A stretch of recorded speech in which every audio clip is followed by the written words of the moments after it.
시청자 여러분 안녕하십니까? 경제 인사이더들의 신박한 통찰과 함께하는 경제 인사이트 정석진입니다. 먼저 오늘 하루를 뜨겁게 달궜던 경제 뉴스 투데이 핫경제부터 살펴보겠습니다. 1일 산업통상자원부에 따르면 올해 1월부터 6월까지의 수출액은 전년 동기 대비 9.1% 증가한 3,348억 달러로 잠정 집계됐습니다. 이는 상반기 기준 역대 최대 기록이었던 2022년보다는 156억 달러 부족한 금액인데요. 반도체 수출은 메모리 가격 상승과 서버를 포함한 전방 산업 수요 확대로 전년 대비 52.2% 증가한 657억 달러를 기록하면서 역대 두 번째 높은 수준을 보였습니다. 한편 자동차 수출은 하이브리드 차의 수출 호조세에 힘입어 상반기 기준 역대 최대 실적인 370억 달러를 달성했습니다. 정부가 그간 소폭 인상 여부를 검토했던 민수용 도시가스 요금에 대해서 인상을 일단 보류했습니다. 한국가스공사의 민수용 도시가스 미수금이 13조 5천억 원에 달하지만 공공요금 인상이 물가에 미치는 영향을 고려해서 7월 1일자 인상은 무리라고 판단한 것으로 보입니다. 다만 막대한 미수금을 해결하기 위해서 인상 가능성은 여전히 열려 있습니다. 중국 쇼핑 플랫폼 알리익스프레스의 통신 판매자 신고 의무 위반 의혹과 관련해 공정거래위원회가 제재 절차에 착수했습니다. 공정위는 최근 알리익스프레스에 대해서 제재 의견을 담은 심사 보고서를 발송했습니다. 또 다른 중국 쇼핑 플랫폼 테무는 아직 지자체에 통신 판매업자 신고를 하지 않은 상태로 공정위는 테무에 대해서도 조사 중인 것으로 확인됐습니다.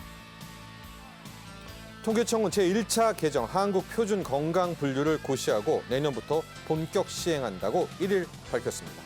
한국표준건강분류는 세계보건기구의 국제기능장애건강분류를 기준으로 해서 작성되는데 건강 관련 통계 작성과 장애, 복지, 재활 분야 등에 활용 가능한 표준 분류인데 통계청은 8년 만에 개정 작업에 나선 겁니다. 지금까지 투데이 핫 경제였습니다. 네, 7월 1일 월요일입니다. 자, 오늘부터 2024년도도 이제 하반기로 접어들게 됐습니다. 이제 기획재정부는 2024년 이 하반기부터 이렇게 달라집니다라는 책자를 발간했는데요. 40개 정부 기관에서 취합한 정책 233건이 분야, 시기, 기관별로 나누어 담겨 있습니다. 자, 먼저 오늘부터 바뀌는 것 굵직한 거 볼까요? 국내 외환시장 개장 시간이 오전 9시, 오후 3시 반에 끝나던 것에서 이제는 그 다음 날 새벽 2시까지로 연장이 됩니다. 또 저희도 다뤘었죠. 이 슈링크플레이션, 8월부터는 슈링크플레이션 방지를 위한 제도가 새롭게 시행되기도 합니다. 자, 이렇게 하반기에는 여러 가지 정책과 제도가 시행되거나 또 내용이 달라지게 되는데요. 오늘 경제인사이트에서는 하반기 달라지는 정책과 제도에는 어떤 것들이 있는지 아주 자세하게, 상세하게 전해드리도록 하겠습니다. 본격적인 오늘의 핫 이슈 이야기 나눠보기 전에 자세한 내용 먼저 화면으로 만나보시죠.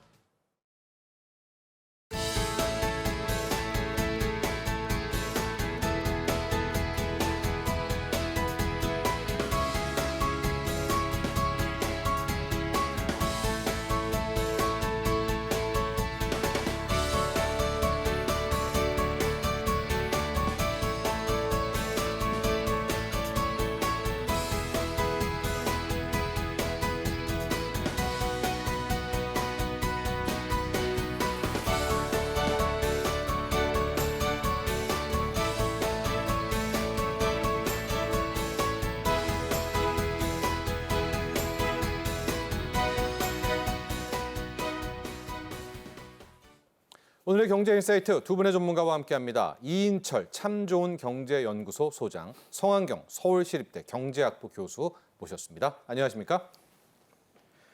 자, 제가 앞서도 말씀드렸듯이 하반기 이렇게 달라집니다. 이 기재부 기획재정부의 책자를 보면 233건입니다. 이제 이게 새롭게 달라지는데 오늘 233건을 여러분께 모두 설명해 드릴 수는 없겠죠. 이 중에서 저희가 핵심만 나눠 아주 자세하게 집중적으로 전해드릴 텐데, 자, 먼저 우리가 들어가기 전에 전반적으로 어떤 부분에 좀 기준점, 어떤 분위기, 총평을 좀 부탁드리도록 하겠습니다. 먼저 이인철 소장님, 달라지는 것들 뭐 무작위로 달라지겠지만 그래도 어떤 하나의 패턴이라든가 틀이 좀 있었다면 어떤 것들을 좀 기준점으로 삼을 수 있겠다. 이런 소감 좀 얘기해 주시죠. 이게 제가 이제 기획재정부를 출입했을 때 네. 가장 고민이 되는 게 이런 굉장히 방대한 분량을 네. 정말 일목요연하게 어떻게 전달할 것인가에 대한 고민이 굉장히 크거든요. 네. 근데 이게 하반기 달라집니다예요. 그러면 2024년 상반기 달라집니다가 있다는 얘기거든요. 네. 연중 2회입니다. 상반기, 하반기 기획재정부가 이제 달라지는 것들, 법과 제도, 국민 생활에 직접적으로 연관성 있는 제도를 정말로 일목요연하게 정리를 해서 발간을 합니다. 이번에 봤더니 네. 책자가 무려 429페이지예요. 네. 백과사전 하나를 지금 담아놓고 있습니다. 네. 자, 이러다 보니까 앞서 말씀해 주셨습니다만 정부 40개 정부 부처가 네. 총 230여 개의 안건, 정책을 요약하다 보니 부처별, 월별, 그리고 각종 이제 시기, 기관별로 이제 담겨져 있는데요. 이 책자는 7월 초부터 전국에 있는 지방자치단체, 네. 공공기관, 점자 도서관에 배치 비포가 되고요. 또 인터넷 이제 서적, 3인방을 통해서도 온라인으로도 공개가 됩니다. 특히 이제 난 마음이 급하다라고 하신 분은 이제 기획재정부 홈페이지에 보도자료 칸이 있어요. 그 칸을 가시면은 열람하거나 다운로드를 받으실 수가 있는데, 근데 이제 너무 어렵잖아요. 233페이지를 다 외우기도 힘들고 네. 보는 것도 힘들어요. 제가 뭐 수험 공부하는 것도 아니고. 429페이지요. 맞습니다. 네. 그러다 보니 이제 정부가 이제 조금 요령을 이제 터득을 해서 네. 요 며칠간은 계속해서 사파. 정말로 특징적인 좋네요. 것만 맞습니다. 네. 특징적인 것만 딱 알아볼 수 있게끔 일목요연하게 알아볼 수 있게끔 정말 국민들이 정말 429페이지 전부 다 열람하지 않아도 될 정도로 편리하게 돼 있습니다. 이건 이미 기획재정부가 운영하고 있는 뭐 페이스북이라든가 트위터, 블로그, SNS를 통해서 미리 지금 공개가 돼 있는 상황이기 때문에 저는 꼭 보시라고 말씀을 드리는 게 네. 여기 돈 되는 정보들이 꽤 많아요. 네. 그러니까 알아두면 정말로 이득이 되는 정보들이 많기 때문에 책 한 권은 좀 불편하다라고 하시는 분은 SNS에 2024 하반기 달라지는 것들 이렇게 달라집니다를 치시게 되면 이 사파를 보시면은 눈으로 네. 한 번에 확인하실 수 있습니다. 그렇습니다. 전체 429페이지, 430페이지짜리 책자거든요. 233건. 여러분들이 다 확인을 못 하신다면 또 사파도 소개해 주셨지만 이것까지도 직접 못 보신다면 저희와 함께 1시간 동안 경제 인사이트만 들으셔도 핵심적인 내용은 꼭 체크해 가실 수가 있거든요. 저희와 끝까지 오늘 함께 해 주시기 바라고요. 송 교수님, 그래도 결과적으로 이 모든 것들은 좀 더 국민들이 편하게 살 수 있도록 국민들이 좀 손해봤던 것들, 경제 부분 이런 것들을 좀 보완하는 뭐 그런 것들이 전반적으로 흘러내리는 것이다 이렇게 볼 수도 있겠죠. 아무래도 국민들의 그런 삶을 좀 개선시키기 위한 노력이라고 볼 수 있고요. 네. 뭐 이렇게 책을 만들고 하는 것은 굉장히 바람직한 일이라고 생각을 합니다. 일반적으로 이런 정보들을 국민들은 보통 언론을 통해서 네. 접하게 되는데 그러면 아무래도 단편적인 정보만 접하게 되고 일목요연하게 다 볼 수 없게 됩니다. 그러니까 본인들이 좀 관심이 있다 그러면은 직접 찾아볼 수 있는 좋은 계기가 된 것 같고요. 네. 그리고 특히 이런 제도적 변화 같은 것이 생각보다 굉장히 어렵습니다. 공무원들은 뭐 한 줄 만든다 생각하지만 우리 입장에서는 그 공무원들 입장에서 굉장히 힘들게 만든 것이거든요. 예. 그럼 힘들게 만든 것만큼 그만큼 많은 성과를 내는 것이 저는 좋을 것 같아서 바람직한 일이긴 한데 한 가지 꼭 말씀을 드리면은 이게 공공기관에 주로 비치된다고 그러더라고요. 네. 우리가 공공기관에 꼭 찾아가는 일이 많이 없으니까 좀 배부처를 좀 확대했으면 좋겠다는 생각을 가지고 있습니다. 예를 들어서 뭐 매일 이용하는 지하철이라든지 그런 곳에서 쉽게 찾아볼 수 있게 하고 또 QR 코드나 다양한 방식으로 네. 물론 정부에서 지금 많이 노력을 하고 있습니다만 좀 더 다양한 방식을 가지고 사파를 이용해서 하는 방식도 있고 포함해서 즉 좀 국민들이 좀 더 쉽게 접근할 수 있도록 그런 방법을 좀 더 많이 개발하는 것이 좋지 않을까 생각을 하고 있습니다. 네. 뭐 MZ 세대나 또 이렇게 온라인이 익숙한 분들은 바로바로 들어가서 다운로드 받고 하면서 사파도 익숙하지만은 또 약간 좀 어르신들, 그러니까 인터넷이나 사용에 있어서 좀 그런 머뭇머뭇하는 분들을 위해서 오프라인 쪽에 대한 책 발간 이야기도 함께 조언을 해주셨다 이렇게 보시면 되겠고요.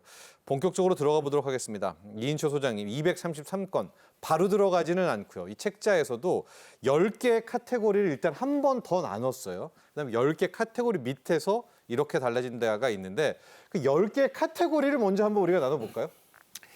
이 모르면 손해를 보는 이제 하반기 달라지는 것들에 대해서 핵심 내용이 이제 10가지. 앞서서 이제 먼저 간략하게 이제 브리핑이 나왔던 네. 이제 화면으로 자막으로 나왔던 것들이 대충 포함이 되어 있습니다. 가장 큰 변화를 꼽으라면 아마 금융 이제 재정 세제 부분일 거예요. 네.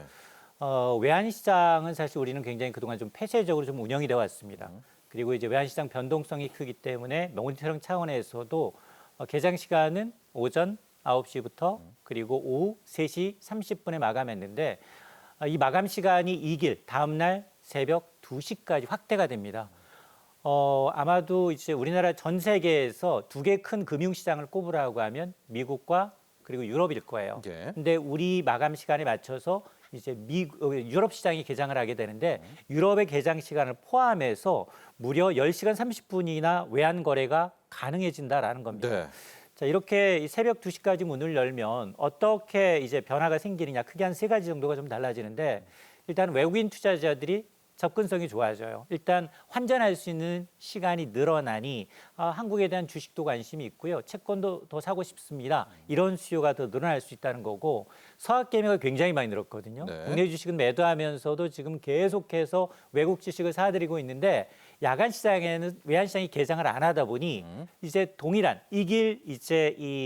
동일한 이제 시장 환율로 기존 환율보다도 약 조금 한 5% 정도 높은 환율로 환전해야 되는 불편함이 있었는데 이런 이제 환전 비용이 좀 줄어드는 효과도 있고 이게 어차피 야간이다 보니까 국내 투자자보다는 외국인 투자자들이 조금 더 늘게 되면 중장기적으로 보면 원화에 대한 이 원화 거래량이 확대된다면 외환시장 안정성에도 네. 크게 기여하지 않겠느냐라는 건데 다만 위험 요인도 있습니다. 지금까지 한 번도 안 해봤던 거였고 특히 우리가 이제 환율 변동성이 너무 커서 우리가 좀 힘들었던 경험들이 꽤 있잖아요.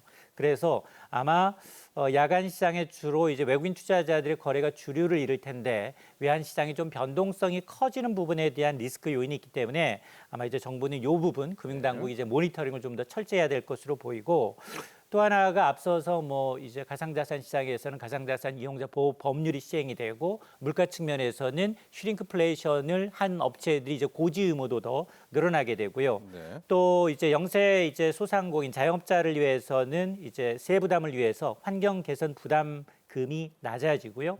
또 청년들의 경우에는 학자금 대출 지원이 더 늘어납니다. 네. 그리고 이제 국민의 이제 안전과 편의를 위해서는 각종 이제 도로 위험에 대한 기상 정보 서비스가 더 늘어나는 것으로 나와 있고요. 그리고 우리가 이제 IT 강국이다 보니까 모바일 운전면허증이나 주민등록증 같은 경우에 굉장히 빨리 이제 이 모바일화 되면서 다양한 부분에서 달라지는 것들이 포함이 돼 있고 이외에도 이제 아마 이제 자녀 양육과 보육에 관련해서도 다양한 내용이 좀 포함이 돼 있는데 그 가운데는 양육기, 채무, 불일행자에 대한 제재 조치를 좀 간소화하는 방안도 네. 포함이 돼 있습니다. 그렇습니다. 10개 섹터, 금융, 재정, 세제도 있고요. 교육, 보육 분야도 있고요. 보건, 복지 분야, 또 행정, 안전 분야. 각각의 분야 중에서 대표적인 달라지는 것들이 있거든요. 거기에 대한 총평을 일단 해주셨고 이제 하나하나 한 카테고리씩 들어가 보도록 하겠습니다. 저희가 233건은 다 여러분께 알려주지 못하더라도 절대 놓쳐서는 안 되는 것들은 꼭 담아낼 텐데요. 성환 교수님, 금융, 재정, 세제부터 들어갈 텐데 앞서 이제 외환시장이 새벽 2시까지 열린다는 것은 잘 정리를 해주셨습니다. 지금은 이제 주식시장과 연동하려고 9시부터 3시 반 우리 편이죠. 딱 우리 편이었었는데 이제 해외 투자자들을 위해서도 외환시장이 좀 열린다라는 것들을 비롯해서 이 분야에서 금융, 재정, 세제 분야에서 우리가 꼭 알아둬야 될 하반기 달라지는 것들 시작해 볼까요? 예, 그 외환시장 분야에서 한 가지 더 첨언해 드리면은 그 외국 금융기관의 은행 간 직접 거래 참여가 허용되는 것도 포함이 됩니다. 그래서 네. 외국 국내에 소재하고 있지 않은 외국 금융기관이라도 재무 건전성이나 아니면 크레딧 라인을 외국환 거래법상의 요건을 갖춘다 그러면은 국내 외환시장에 참여할 수 있게 네. 됨으로써 참여자가 훨씬 더 많아지는 예. 것도 된다고 볼 수 있을 것 같습니다. 뭐 그 외에 이제 그 외국환 시장의 변화에 대해서 잘 말씀을 드렸고 네. 또 다른 큰 변화는 이제 공급망 위기 경제 안보에 대한 대비책으로 공급망 안정화 기금 5조 원이 준비된 것이 굉장히 중요한 부분이라고 볼 수 있습니다. 예. 작년 말에 이제 공급망 안정법이 국회를 통과했고 지난 6월 27일에 부총리 주재로 제1회 공급망 안정화 위원회가 열렸습니다. 예. 저도 민간위원 자격으로 참여하고 예. 있는데요. 말씀드린 것처럼 공급망 안정을 위한 어떤 자금 지원 이런 것도 포함하고 있고 과거에 우리가 요소수 사태를 겪었지 않습니까? 그렇죠. 그런 사태를 다시 재발하지 않도록 그런 노력을 많이 기울일 생각입니다. 그래서 경제 안보 품목의 선정폭을 좀 넓히고, 다음에 핵심 소재나 중요한 물자들의 비축 기간을 좀 더 연장시키는 것을 뿐만 아니라 공급망 위기에 선제적으로 대비하기 위해서 이를 뭐 여러 가지 준비를 하고, 또 공급망 안정화 기본 계획을 하반기 내에 마련하는 것을 이제 골자로 하고 있습니다. 그래서 네. 공급망 안정화의 그런 핵심적인 내용들이 대부분 이 안에 포함이 되어 있고요. 거기에 따른 지원금도 측정되어 있다고 말씀드릴 수 있을 것 같습니다. 네. 그 외에 서민금융 종합 플랫폼이 이제 출시되어서요. 그래요. 네. 네, 그래서 이용자들에게 맞는 서민금융 상품을 안내하고 비대면 복합 상담 사후관리 서비스 이런 것들이 이제 제공되는 서민금융 종합 플랫폼이 출시된다는 것이 또 중요한 변화라고 생각하고 있습니다. 네.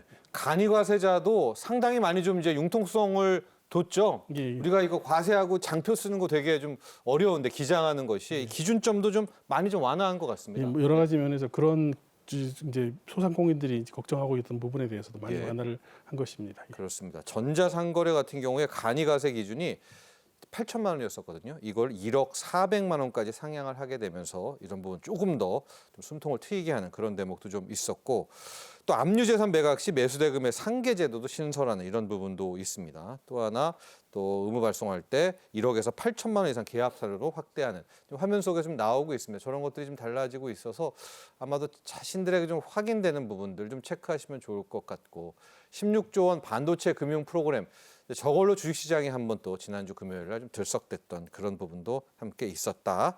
금융재정세제. 여기서 소비자 친화적인 부분을 이인철 소장님 하나 더 볼 텐데, 우리 슈링크플레이션이라고 해서 경제인사이트에서도 집중적으로 다뤘거든요. 물건값을 못 올리니까 내용물을 그냥 확 줄여가지고, 이게 알게 모르게 인플레이션을 더 가중시키는 거 아니겠습니까? 맞습니다. 이거를 어떻게 이제 방지를 한다는 겁니까? 일단 제조업체가 사전 고지를 하게끔 이제 의무화한다는 건데요. 사실 이런 이제 제조업체들의 이제 속임수죠.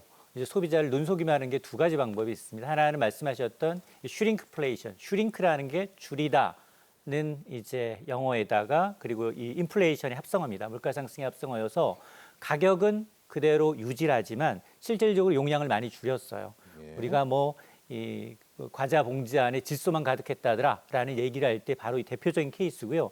또 하나가 이제 스키플레이션이라고 해서 아예 뭐 닭 튀기는데 올리브유 쓰겠다라고 이제 선전을 해놓고 갑자기 혼합유를 쓴다든가 네. 저질의 이제 품질을 이제 대체하는 것, 스키플레이션이라고 하는데, 이 두 가지가 대표적인 제조업체들의 눈속임입니다. 네. 사실상 이제 가격 인상 효과를 보고 있는데, 오는 8월 3일부터입니다. 라면이나 아이스크림, 우유, 식용유, 과자나 설탕, 물티슈와 같은 국민들이 정말 실생활에서 많이 쓰는 품목들 119개가 대상이고요. 이 119개를 제조하는 사업자는 용량을 정말 줄였다, 축소할 거라고 하면 변경 전후 내용을 3개월 이상 포장지나 아니면 제조사 홈페이지 아니면 판매 장소에다 반드시 고지를 해야 합니다. 예를 들어 볼게요. 만약에 이제 우유 사는데 사실은 어느 순간 봤더니 1리터가 없고 900ml로 또 줄어들었더라. 네. 이럴 경우가 있거든요. 10% 이상. 이럴 경우에는 제품 포장지에 1000리터, 900m라고 이제 표기를 반드시 해야 합니다. 바뀐 내용을. 이 표기를 위반할 경우에는 이제 이 1차 위반 시에는 500만 원의 과태료가, 네. 2회 이상 이제 위반할 경우는 이제 1000만 원의 과태료가 부과가 되는데, 다만 이제 이 용량 줄인 게 좀 미미하다, 축소를 하긴 했는데 가격도 같이 낮췄기 때문에 네. 실질적으로 이제 출고가의 이 단위 가격 기준이 별 변동이 없다더라. 네. 이럴 경우에는 이제 예외가 됩니다. 즉 변동 비율이 5% 미만인 경우에는 사전 고지에서 제외가 되는데, 이게 사실은 외국의 경우에는, 외국의 프랑스한 이제 대형 마트의 경우에는 이런 슈링크플레이션이 굉장히 많아지니까 네. 아예 이 대형마트 측에서 한 구역 존을, 슈링크플레이션 존입니다. 거기는 각종 가면 뭐 물품, 먹거리부터 시작을 해서 네. 각종 공산품, 이 가공식품류가 이제 포함이 돼 있어서 소비자들이 신경 쓰지 않고도 구별해서 저쪽 가면 가격은 올리지 않았지만 용량이 좀 줄어든 곳이구나라고 인지할 수 있기 때문에, 아마 정부가 이것을 도입한 이유가 이걸 개정안을 시행함으로 해서 어떤 소비자 간 정부의 비대칭을 좀 해소하는 데 기대를 걸고 있습니다. 네. 일단은 8월부터는 제품에다 표기를 하는 거고요. 그동안에 저희 경제인사에서도 계속 이야기했던 게 유통업체도 압박을 해야 된다. 결과적으로 우리도 프랑스의 까르푸처럼 이마트나 뭐 롯데마트에서 해야 된다라고 하는데 요 다음 단계는 아마 이제 유통사들까지 함께 끌어들이는 또 정부가 그렇게 이끌어가지 않을까 생각을 하고 있고요. 자, 교육, 보육, 가족 분야로 넘어가 보도록 하겠습니다. 송환경 교수님이 교육, 보육, 가족. 아마 저희 시청자분들 중에서 이 중에서 궁금한 것 중에 하나가 학자금 대출들 확 떠오르게 될 것 같고요. 또 늘봄 교육들 이렇게 좀 궁금한 점이 많이 있을 텐데 내용은 많은데 뭐 좀 집중적으로 가보도록 할까요? 뭐 대출, 학자금 대출 쪽 한번 집중적으로 갈까요? 학자금 대출은 청년들한테는 꿈을 펼치기 위한 기회의 사다리를 제공하는 아주 중요한 역할을 한다고 생각을 합니다. 그래서 기존 학자금을 지원 구간은 8개의 구간이 있었는데 그걸 9개로 확대했고요. 예. 9개 구간에서는 정부가 정한 중위소득 200%에 해당되는 즉 4인 가구 기준으로 월소득 인정액이 1,720만 원에 해당되는 가구도 지원 대상으로 포함되었습니다. 예. 또 생활비 그 대출 대상도 기존 8개 구간에서 9개 구간으로 변했고 9개 구간에서는 긴급 생계 곤란자를 포함해서 이제 긴급 생계 곤란자도 이제 확대해서 지원하기로 했는데요. 그들은 아무래도 부모나 본인이 파산하거나 폐업 그리고 개인 회생으로 생계가 곤란해진 경우를 이제 지칭하는 경우로 생각하면 될 것 같습니다. 뿐만 아니라 대출이자 그 학자금의 경우에서 대출이자 면제 범위도 굉장히 확대를 했습니다. 예. 먼저 기초 차상위 다자녀 가구의 경우에서는 이제 이자 면제 기간을 재학 기간에서 이제 의무 상환이 시작되는 기간으로 확대해서 좀 확대했고요. 예. 따라서 또 뿐만 아니라 중위소득 이하의 가구 그 대학생의 경우에서는 최대 2년간 대출 이자가 면제되도록 해서 면제 범위를 많이 확대함으로써 예. 학자금 대출에 대한 어떤 숨통을 많이 트여줬다고 생각을 하고 있습니다. 예. 상환 유예도 있죠. 예, 상환 유예는 뭐 예를 들어서 재난 피해가 추가되었습니다. 그렇죠. 그래서 예. 재난 사태나 특별 재난 지역으로 선포된 경우에서는 그 거주지에 거주하고 있는 학생들이 피해를 본 경우에서는 유예 기간 동안 이자 발생을 면제시켜 주는 것으로 네. 하였습니다. 그래서 이렇게 함으로써 올 하반기 졸업생을 포함해서 13만 9천 명 정도가 혜택을 볼 것으로 보고요. 총 혜택을 보는 금액은 189억 원 정도라고 교육부에서는 예상하고 있습니다. 네.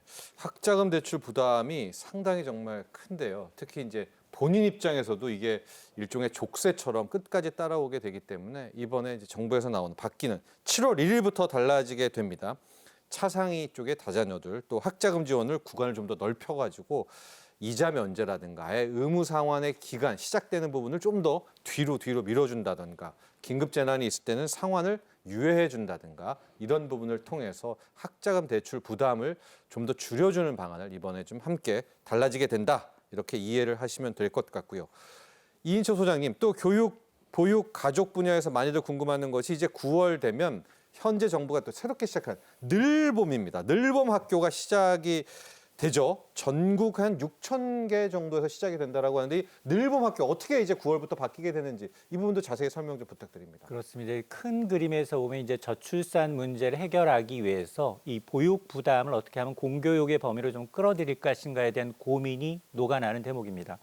우선 이제 모든 초등학교에 늘봄 학교를 이제 운영하겠다라는 건데요. 네. 희망하는 학생은 누구라도 방과후 이후에 돌봄 프로그램을 이용할 수 있는 이제 늘봄 학교가 이제 2학기부터 전국에 있는 초등학교 6,100여 곳을 대상으로 1학년이 대상입니다.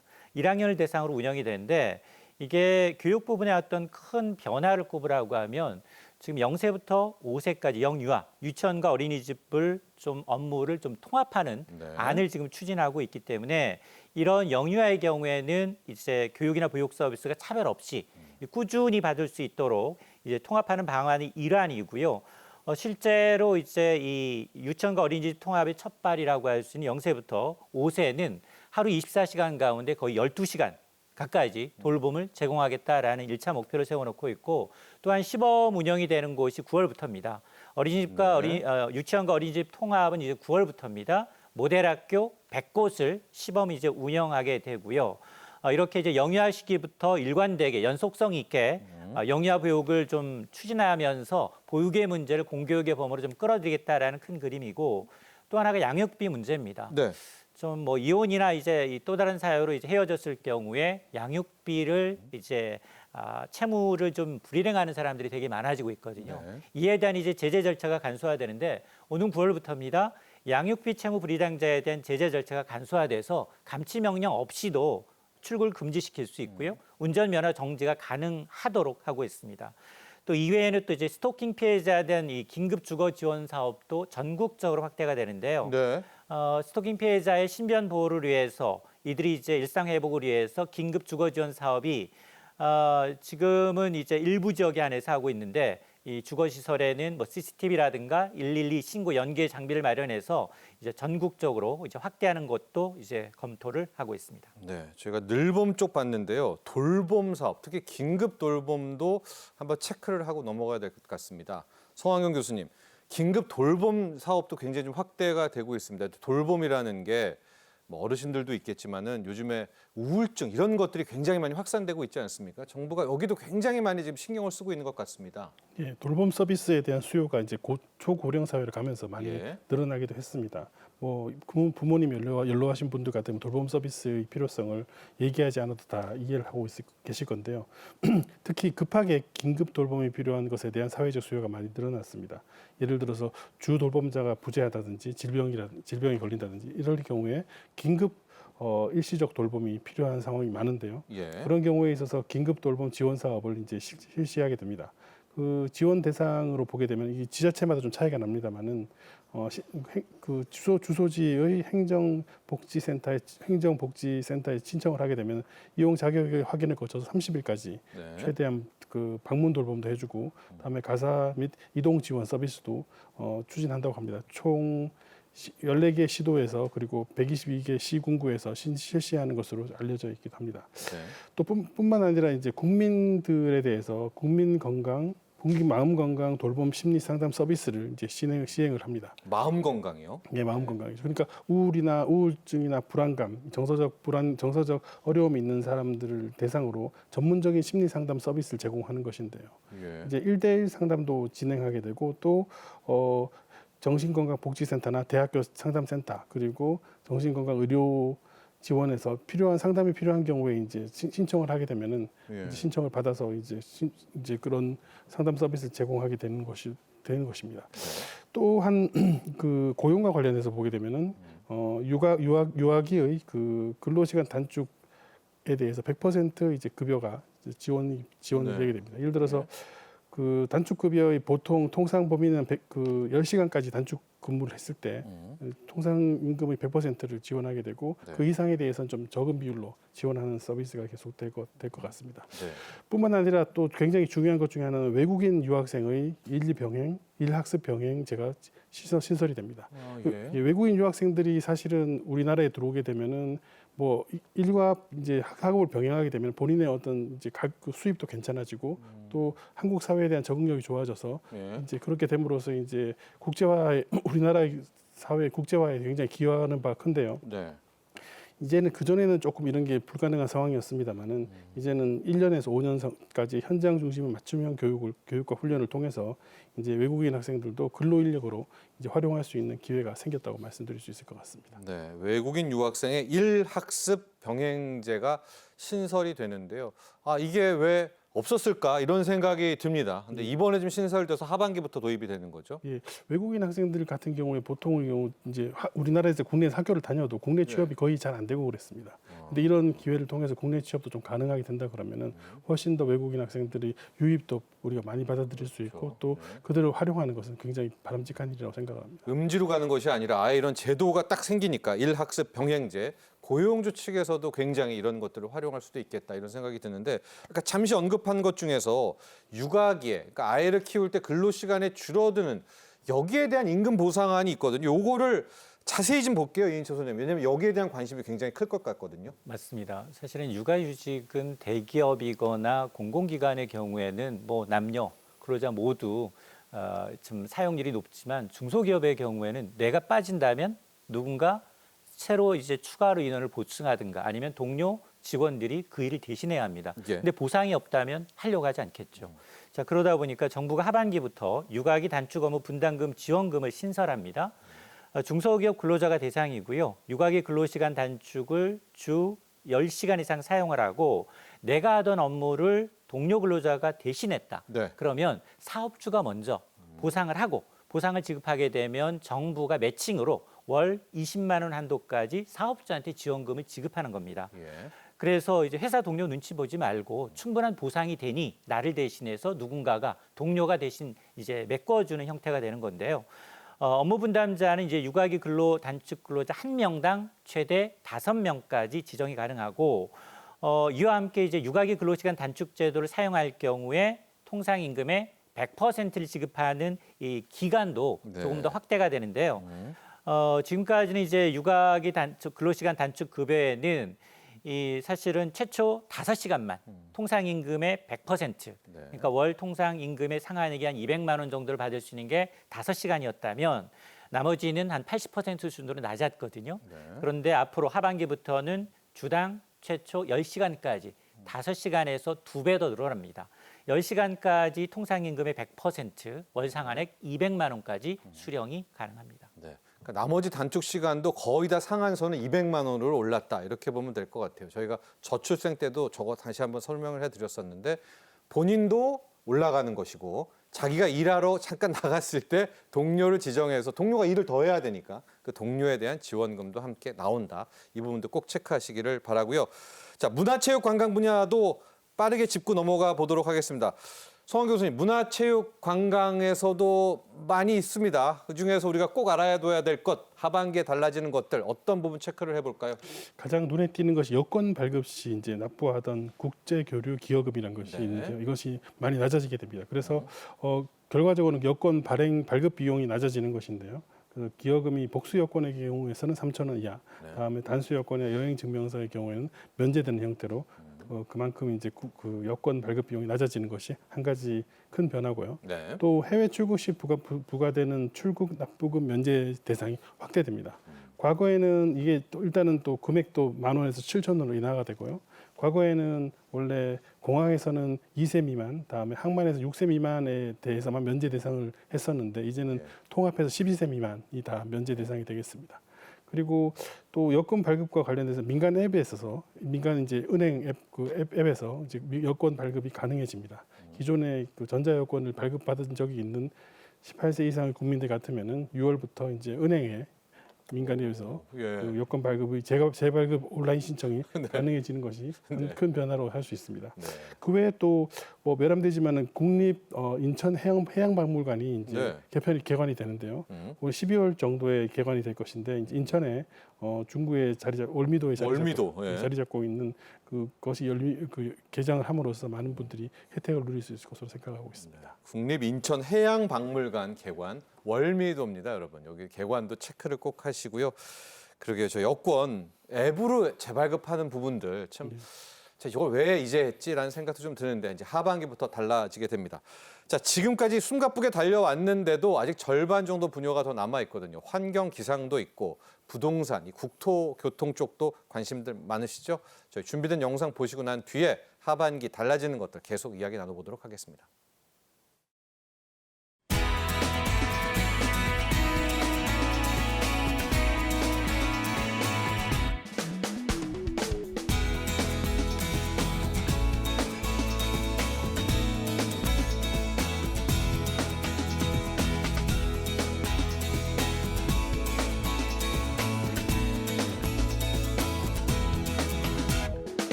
네, 올 하반기부터 달라지는 것들 이번 분야는요 환경 기상 분야입니다. 이인철 소장님, 환경 기상 분야에서 핵심적인 달라지는 것들 뭐 좀 기억해야 될까요? 그렇습니다. 이제 환경 기상 분야에서는 달라지는 것들이 이렇게 소소하게 많습니다. 우선 이제 영세 자영업자의 화물차 환경 개선 부담금이 절반 정도로 이제 줄어듭니다. 대상 차량은 배기량 3,000cc 이하의 일반형 화물차 가운데 최대 적재량이 800km 이상 화물 자동차인데요. 영세 자영업자들이 대부분 이런 생계형으로 소유한 화물차의 경우에는 환경 개선 부담금 기준 부과액이 종전에 15,190원에서 절반가량 부담금이 줄어서 7,600원으로 낮아집니다. 여기다 이제 8월 17일부터는 대기오염 총량 제도가 도입이 되면서 이 사종 이제 이 각종 오염물질 배출량을 줄이게 되면 네. 이제 사업장 배출량 산정 시 감축용으로 이제 인정을 받을 수가 있고요. 또 이제 고농도 이 초미세먼지 예보가 이제 전국적으로 확대가 돼서 지금은 수도권 그리고 충청권, 호남권을 대상으로 36시간 전 고농도 초미세먼지 예보가 오는 11월부터는 강원, 영남, 제주 등 전국의 19개 예보 권역으로 확대가 됩니다. 또 이 3시간 단위 날씨 정보 제공은 이제 5일까지 더 늘어나게 되는데요. 11일부터입니다. 11월부터 닷새간의 일기예보가 3시간 단위로 세분화가 되겠는데 현재는 5일째 날씨의 경우는 오전과 오후 두 차례 걸쳐서 제공이 되는데 이게 더 세분화돼서 예보가 되고요.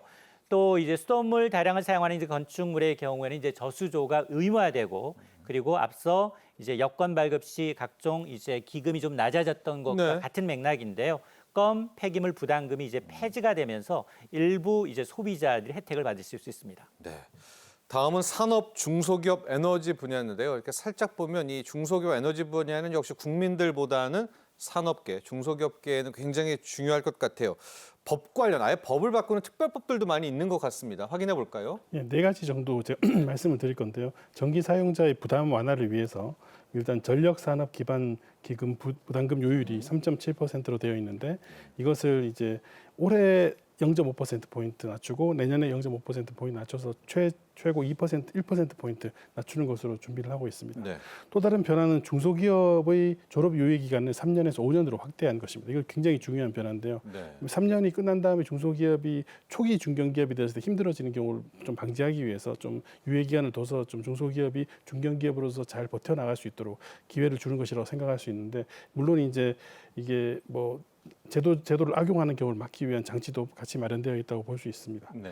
또한 요즘 양자 기술이 굉장히 중요한 부분인데요. 많이 언급됩니다. 예, 네. 이거를 위해서 양자 기술, 양자 과학 기술 및 네. 양자 산업 육성에 관한 법률을 이제 간단히 말해 양자 기술 산업법 이런 것을 이제 만들었습니다. 그래서 양자 기술을 산업 전반에 다 적용할 수 있는데요. 네. 그것을 뭐 지원하기 위한 근거가 되는 법률을 만든 것으로 이제 생각할 수 있을 것 같고요. 네. 네 번째 중요한 것이 신속하고 다양한 산업 재편 지원 확대 신설입니다. 기존의 한시법이었던 기업 활력법을 이제 상시화 시켜가지고 기업들이 언제든지 필요하면 사업 재편을 지원할 수 있도록 하는 것이고요. 그래서 네. 이름을 하기로는 신기업 활력법이라고 해서 7월 17일부터 시행이 되게 됩니다. 뿐만 아니라 아까 말씀드렸던 공급망 이제 비축 및 네. 사업 재편도 지원도 포함되게 되어 있습니다. 예. 기업 활력법이 이제 상시법으로 바뀌었다라는 것. 8월 일몰 아닙니다. 상시법으로 바뀌었다라는 것도 우리 관련한 기업 관계자분들 기억하시면 좋을 것 같고요. 이인철 소장님 이제 국토교통 분야로 와야 될 것 같아요. 이게 이제 결국 부동산 관련 정책이 포함되고 있어서 관심이 큰데 일기 신도시 재건축도 여기에 좀 어떻게 될지도 궁금하고 주택 임대차 계약도 내용이 좀 많이 달라집니까? 맞습니다. 사실 일기 신도시 재건축을 누가 가장 먼저 할 것인가, 어느 부분이 이제 가장 이 동의율이 빠르고 사업 예. 진척이 빠를 것인가는 11월에 윤곽이 드러날 것으로 보입니다. 정부가 이제 분당, 일산, 평촌, 중동 3본 이 5곳의 재건축을 가장 먼저 진행할 선도 지구를 지금 11월에 선정한다는 건데요. 최대 3만 9천 호 가구가 될 것으로 보입니다. 또 이 층간소음 문제를 해결하기 위해서 공공주택 7월 17일부터 적용이 되는데요. 사업자가 공공주택 시공할 때 바닥 두께를 250mm 이상으로 시공하게 되면 높이 제한을 완화하는 인센티브를 받으실 수가 있고요. 그리고 이렇게 층간소음의 성능 검사 결과는 입주 예정일 전까지 입주 예정자한테 의무적으로 고지를 해야 합니다. 예. 또 노후 저층 주거지 개선을 위해서 뉴빌리지 사업이 도입이 되는데요. 노후 이제 저층 주거지에서는 이제 소규모 정비 사업을 할 때 정부가 이제 주차장이라든가 관리사무소, 운동시설 등을 아파트 수준의 편의시설을 설치하도록 지원하는 사업입니다. 아, 예. 이게 이제 지자체를 대상으로 해서 9월 사업 공모를 시작해서 12월 사업지를 이제 선정할 것으로 보이고요. 말씀하셨던 것처럼 이제 주택 임대차 신고 방법이 한편 간편해집니다. 모바일로까지 확대가 되는데 8월부터 주택 전월세 계약한 체결한 결과 예. 그 자리에서 바로 임차인, 임대인이 모바일로 임대차 신고가 가능해지고요. 또 수도권 이제 광역 급행열도 GTX 이제 운정 라인과 이제 서울역 구간 이 구간이 개통이 되면서 지난 3월에 개통했던 수서 동탄 구간에 이어서 온전히 이제 수도권 광역급도 1호 라인이 이제 완성이 됩니다. 네. 과거에 이제 신혼부부들이 막 전셋집 얻고 할 때 계약서 쓴 다음에 확정 일자를 빨리 받아야 된다고 그래가지고 막 주민센터에 뛰어가고 확정 일자를 받고 막 그런 좀 이제 추억으로 될 것 같습니다. 왜냐하면 현장에서 바로 모바일 앱 다운 들어가가지고 받을 수 있다는 거죠. 맞습니다. 예. 이거는 이제 두 가지 측면에서 좋은데요. 네. 일단은 이제 임대인 임차인의 경우에는 바로 신고를 하기 때문에 간편하죠. 네. 바로 이제 휴대폰으로 모바일로 신청이 가능하고 또 하나는 정부는 통계가 사실 30일, 20, 60일 이제 신고 기간이 있거든요. 예. 그 기간 동안은 좀 데이터가 늦어질 수 있는데 실시간 데이터를 수집하게 되면 그만큼 데이터의 정확도가 더 이제 좋아집니다. 네. 자, 임대인 임차인 이제 주택 임대차 계약, 월세, 전세 계약을 현장에서 바로 모바일로 딱 신청을 할 수 있는 확정일자 뭐 이런 것도 이제 추억의 하나의 그런 것도 이제 가게 했습니다. 그만큼 또 우리의 IT 기술이 또 바뀌고 있는 또 발전하고 있는 그런 순간이기도 하고요. 송학용 교수님, 국방 병무 분야도 우리 청년들 또 부모님들도 관심이 큰 분야이기도 한데 히어로즈 카드 이것도 많이 언급되고 있어요. 전반적으로 하반기부터 달라지는 국방 병역 쪽도 한번 체크를 해주시죠. 예, 국방의 의무는 굉장히 신성한 거지만은 네. 개인 입장에서는 좀 손해 본다는 이런 느낌이 있는 것도 사실이긴 합니다. 그래서 그런 국방의 의무에 충실한 분들에 대해서 혜택을 제공하고 지원을 늘리는 지원을 네. 늘리는 것인데요. 말씀하신 대로 히어로즈 카드가 출시되게 됩니다. 이거는 전역 후 복학 혹은 취업 준비 중인 청년 제대 군인들이 이 자기 개발과 여러 가지 혜택을 위해서 학원이나 도서, 뭐 어학 시험, 다음에 교통이나 통신 할인 혜택을 볼 수 있는 카드로서 예. 34세까지만 이용할 수 있는 청년 이제 제대 군인을 위한 히어로즈 카드가 있겠습니다. 예. 이게 출시되면 아무래도 많은 혜택이 이제 주어지게 되고요. 예.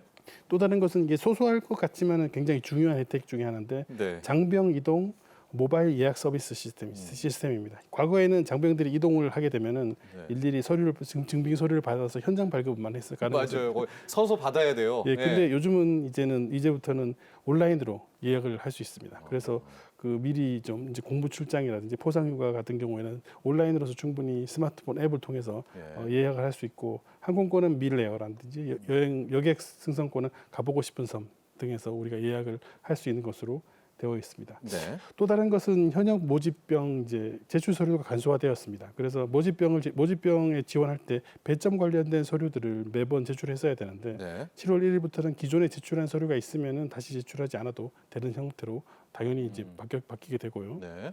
마지막으로 카투사 모집 시기가 변경됩니다. 네. 뭐냐면은 과거에 9월 접수해서 11월 선발을 하던 카투사 그 미군에 대한 모집이 2025년도부터는 7월 접수, 다음에 네. 9월 선발로 인해서 카투사 불합격자에 대한 어떤 다른 입영 신청의 기회를 드리고자 노력을 했습니다. 네. 국방 병무 분야입니다. 히어로즈 카드를 꼭 기억하시기 바랍니다. 이제 자녀분들 중에서 이제 제대를 한 제대 군인들이 이 카드를 7월부터 출시가 된다라고 하는데요. 34세 이하까지 쓸 수가 있는데 학원을 간다거나 도서, 어학학원, 교통, 통신 분야에서 할인을 할 수 있는 그럼 병역의 의무를 마친 분들만 또 발급받을 수 있기 때문에 이 히어로즈 카드 7월에 출시된다는 점도 꼭 기억하시면 좋을 것 같고요. 최근에 뉴스에서 하반기 달라지는 것들 중에 많이 언급됐던 것이요. 이인철 소장님, 이제 인감증명서를 모바일로 받을 수 있는 인감증명서만큼은 꼭 우리가 갔었어야 되잖아요. 이 맞습니다. 주민센터를. 근데 이것도 달라지게 됩니다. 맞습니다. 인감 증명의 경우에는 이제 일반용이 있고 부동산을 매매하거나 자동차를 매매할 경우에는 사실은 굉장히 번거롭게도 꼭 주민센터를 방문해야만 했습니다. 네. 근데 이번에도 완전히 다 이제 정부 심사에서 무료 발급되는 건 아니고요. 용도가 제한돼 있습니다. 그러니까 부동산 매도용이라든가 자동차 매도용은 제외하고 그건 아직도 그래도 주민센터를 방문해야 가야 된다. 되고요. 그건 예. 써야 합니다. 직접적으로. 그런데 나머지 일반용의 경우에는 이제 이 9월 30일부터 정부 24에서 무료로 발급을 받으실 수가 있고요. 그리고 모바일 주민등록증 발급도 이제 12월 27일부터 시작이 되는데요. 17세 이상 국민 누구나 주민센터에서 본인 확인 절차를 거치게 되면 모바일 주민등록증을 무료로 발급받을 수가 있어서 네. 이제는 실물 카드 없이도 이제 스마트폰만 있으면 본인 확인이 가능한 시대입니다. 예. 또 하나 달라지는 것들 중에 하나는 이제 음주운전 방지 장치 부착 제도가 도입이 되는데요. 이거는 5년 이내 2번 이상 음주운전 재범자를 대상으로 합니다. 그래서 일정한 기간 동안 음주운전 방지 장치가 설치된 자동차만 운행할 수 있도록 조건부 운전면허 제도가 10월 25일부터 시행이 되는데 예. 이 음주운전 방지 장치라는 게 뭐냐? 자동차에 시동을 걸기 전에 호흡 검사를 합니다. 그래서 알코올 냄새가 인지되면 네. 검출되지 않을 경우에만 시동이 걸리도록 하는 장치입니다. 네. 또 하나가 이제 의료용 마약류의 이제 오남용 예방을 하기 위한 이제 지원단이 운영이 되고요. 또 무역 이 항이 있는 항만 시설에서는 드론 비행이 이제 금지가 되고 특히 12월부터는 차량용 소화기 의무 비치 기준이 강화가 됩니다. 네. 지금까지는 7인승 이상에서 앞으로는 이제 5인승 이상 승용차로까지 반드시 소화기, 차량용 소화기를 구비를 하셔야 합니다. 네. 요것도 한번 표 좀 체크해 주시죠. 112 신고 관련해서 저희가 거짓 신고 쪽에 더 좀 강하게 처벌해야 된다는 의견들 많았지 않습니까? 이거를 아이들이 뭐 이렇게 장난 전화했다고 해서 봐주고 하는데 이 부분도 많이 바뀝니다. 좀 더 단호해진다 이렇게 봐야 되겠죠. 거짓 신고 부분들. 맞습니다. 네. 사실은 우리가 이제 뭐 만우절이나 예. 이런 시기에는 굉장히 많은 이제 지금 거짓 신고가 많은데요. 맞아요. 이렇게 지금 이제 경찰관의 어떤 긴급 조치를 방해한 경우도 이제 과태료가 부과가 되지만 112에 이제 거짓 신고를 한 경우에도 신고한 자가 이제 500만 원 이하의 과태료 부과될 수 있다는 점을 또 인지하시고 정말 이제 긴급한 경우 아니고는 예. 112에 전화하는 일은 좀 피해야겠습니다. 예. 지금 보면 이제 거짓 신고, 112에 거짓으로 신고하는 자는 500만 원 이하 과태료고요. 긴급 조치 같은 경우 했을 때 긴급 조치를 방해한 경우에도 300만 원 이하의 과태료를 부과하게 됩니다. 우리 공권력 강화를 위해서 바뀌게 된다는 분들도 꼭 기억하시면 되겠고요. 자, 숨가쁘게 달려왔습니다. 총평을 우리 성한경 교수님한테 듣도록 하겠습니다. 우리 기관들도 정부도 많은 노력을 하고 있습니다. 이렇게 하나씩 바꿔가고 있는데 우리가 좀 더 주안점을 둬야 될 부분은 또 뭐다 이렇게 제언을 해주신다면요. 아무래도 이제 정부가 많은 노력을 기울이고 있는데요. 좀 안타까운 점이 뭐냐면은 국민들이 체감하는 시기가 좀 늦다는 점입니다. 네. 그래서 오늘 많은 노력을 얘기했었는데 좀 더 체감을 빨리 할 수 있도록 속도감 있게 정책을 이제 추진했으면 좋겠습니다. 네. 그렇게 함으로써 성과를 보여줄 수 있고 성과를 보여주게 되면 국민들이 더 호응할 수 있고 그러면 앞으로 정부가 추진하고 있는 여러 가지 개혁 정책들이 다시금 이렇게 뭐 각광을 받게 될 테니까 정부 입장에서도 바람직한 일이라고 생각하고요. 다음에 또 우리 앞에서는 사실 개혁 과제가 굉장히 많이 남아 있습니다. 아마 내년 상반기가 되면 또 200 몇십 개의 새로운 과제들이 나타날 수 있는데요. 네. 그런 일들이 좀 속도감 있게 진행되었으면 좋겠습니다. 알겠습니다. 자, 오늘 여기까지 하도록 하겠습니다. 두 분 전문가 여기서 보내드리도록 하겠습니다. 감사합니다. 자, 여러분 경제인사이트 오늘 준비한 소식은 여기까지입니다. 지난 6월 3일이었죠. 윤석열 대통령은 포항 영일만 앞바다에 막대한 양의 석유와 가스가 매장돼 있을 가능성이 크다는 물리 탐사 결과가 나왔다라고 직접 발표를 했었습니다. 최대 140억 배럴이며 규모가 이 천연가스는 29년, 석유는 4년 이상 사용할 양 규모로 예측이 되고 있는데요. 140배럴, 이건 금세기 최대 석유 개발 사업으로 평가받는 남미 가야나 광구보다도 더 많은 규모, 양이다. 이렇게 보시면 될 것 같아요. 정말 이르면 11월 영일만 대왕고래 석유가스전 후보 해역에서 본격적인 탐사 시추 작업에 나서게 될 계획인데요. 다음 이 시간에는 바로 이 대왕고래 프로젝트 집중적으로 들어가 보도록 하겠습니다. 영일만 석유가스전 탐사 프로젝트, 대왕고래 프로젝트에 대한 내용과 함께 현실성들, 앞으로 어떤 과정을 겪게 될지 자세하게 짚어보도록 하겠습니다. 오늘도 함께해 주신 시청자 여러분, 감사합니다.